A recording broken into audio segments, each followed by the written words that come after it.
ಸೂರ್ಯಕಿರಣಗಳು ಭೂಮಿಯ ಮೇಲೆ ನೇರವಾಗಿ ಬಿದ್ದಾಗ ಭೂಮಿಗೆ ಹತ್ತಿದ ಹವೆಯೂ ಕಾಯ್ದು ಹಗುರಾಗಿ ಊರ್ಧ್ವಮುಖವಾಗಿ ಮೇಲೇರುತ್ತದೆ.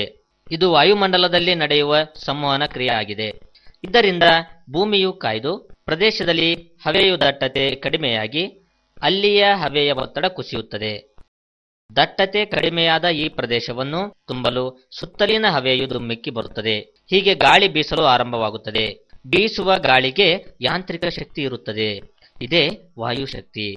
ಎತ್ತರದ ಪ್ರದೇಶದಲ್ಲಿ ಗಾಳಿ ಫ್ಯಾನ್ಗಳನ್ನು ಸ್ಥಾಪಿಸಿದಾಗ ಗಾಳಿಯು ತನ್ನ ಶಕ್ತಿಯಿಂದ ಫ್ಯಾನ್ಗಳನ್ನು ತಿರುಗಿಸುತ್ತದೆ. ಇದರಿಂದ ವಿದ್ಯುತ್ ಡೈನಮೋಗಳ ಆರ್ಮೇಚರ್ಗಳನ್ನು ತಿರುಗುವಂತೆ ಮಾಡಿ ವಿದ್ಯುತ್ತನ್ನು ಉತ್ಪಾದಿಸಬಹುದು. ಇದೇ ವಾಯುಶಕ್ತಿಯ ವಿದ್ಯುತ್. ಮಳೆಯ ಕೊರತೆಯಿಂದ ವಿದ್ಯುತ್ ಅಭಾವ ಇಂದು ಸರ್ವೇ ಸಾಮಾನ್ಯವಾಗಿದೆ. ಮನೆ ಮನೆಗೆ ಗಾಳಿ ಫ್ಯಾನ್ಗಳನ್ನು ಕಟ್ಟಡಗಳ ಮೇಲೆ ಸ್ಥಾಪಿಸಿ ಗಾಳಿ ಶಕ್ತಿಯಿಂದ ವಿದ್ಯುತ್ ಉತ್ಪಾದಿಸುವ ವಿಚಾರವನ್ನು ನೀವು ಮಾಡಲೇಬೇಕಾಗಿದೆ. ಎರಡನೆಯದಾಗಿ ಜಲಶಕ್ತಿ. ಸೌರಶಕ್ತಿಯಿಂದ ನೀರು ಆವಿಯಾಗಿ ಮೋಡವಾಗಿ ಮಳೆಯಾಗಿ ಹರಿಯುವ ನೀರಿಗೆ ಚಲನ ಶಕ್ತಿ ಇರುತ್ತದೆ. ಇದೇ ಜಲಶಕ್ತಿ.